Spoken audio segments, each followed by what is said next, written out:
Assalamualaikum warahmatullahi wabarakatuh. Perkenalkan, nama saya Elsa Nursafitri, nomor pokok mahasiswa 18411090. Saya dari kelas manajemen 18C. Baik, di sini saya akan mengulas kembali mengenai materi manajemen risiko operasional. Pengertian resiko operasional sendiri adalah resiko yang diakibatkan tidak cukupnya atau tidak berfungsinya proses dari internal, kesalahan manusia, lalu salahnya pada sistem, dan kejadian yang tidak terduga dari eksternal yang merugikan operasional perusahaan. Sumber dari resiko operasional sendiri, di sini saya akan menaruh gambar. Resiko operasional dilingkari oleh resiko-resiko yang mungkin terjadi. Saya sudah sebutkan pada pengertiannya, tidak jauh beda mulai dari SDM, lalu proses yang terjadi pada internal, eksternal, sistem infrastruktur, dan itu akan terus berulang jika pihak perusahaan tidak dapat meminimalisir resiko-resiko tersebut. Tujuan utama manajemen risiko operasional untuk meminimalisir dampak negatif dari tidak berfungsinya SOP pada tiap divisi yang ada di perusahaan. Lalu, di sini ada beberapa kategori risiko operasional. Yang pertama, risiko proses internal akibat kegagalan proses atau prosedur. Contohnya, saya di sini akan memberitahu yang pertama, kelalaian dari marketing.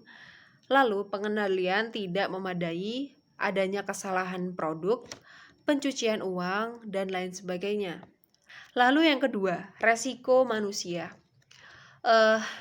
Biasanya terjadi pada saat terlalu bergantung pada karyawan tertentu. Kecurangan internal, pelatihan karyawan tidak bermutu, lalu tingkat perputaran karyawan yang sangat tinggi, lalu sengketa pekerja, dan praktek manajemen yang buruk. Lalu yang ketiga, resiko sistem akibat penggunaan teknologi dan sistem. Di sini ada beberapa faktor yang akan terjadi, mulai dari kesalahan input data, kesalahan pemrograman, problem keamanan, dan teknologi. Yang terakhir, resiko eksternal. Di sini bisa mungkin saja dari bencana alam atau terorisme, kebakaran, listrik padam di PLN, dan juga kecurangan eksternal. Lalu resiko operasional sendiri dapat diukur dengan dua faktor. Yang pertama, resiko suatu aktivitas atau resiko inherent. Nah, di sini pengamat frekuensi versus dampak. Terdapat 4 jenis utama kejadian, yaitu low frequency atau low impact, lalu low frequency atau high impact, lalu high frequency atau high impact, dan high frequency atau high impact. Di sini kerugian yang dapat diperkirakan versus kerugian yang tidak diperkirakan. Yang pertama, resiko kontrol self-assessment RSCA untuk mengidentifikasi dan mengukur resiko operasional yang bersifat kuantitatif dan prediktif dengan menggunakan dimensi dampak dan kemungkinan berbeda. Yang kedua, Key Risk Indicator atau KRI.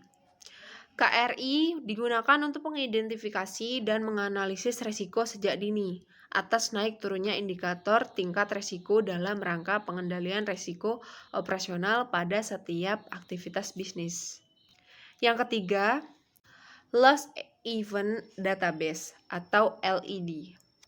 LED adalah alat manajemen operasional yang dipakai untuk mencatat data kejadian yang telah terjadi dalam operasional perusahaan.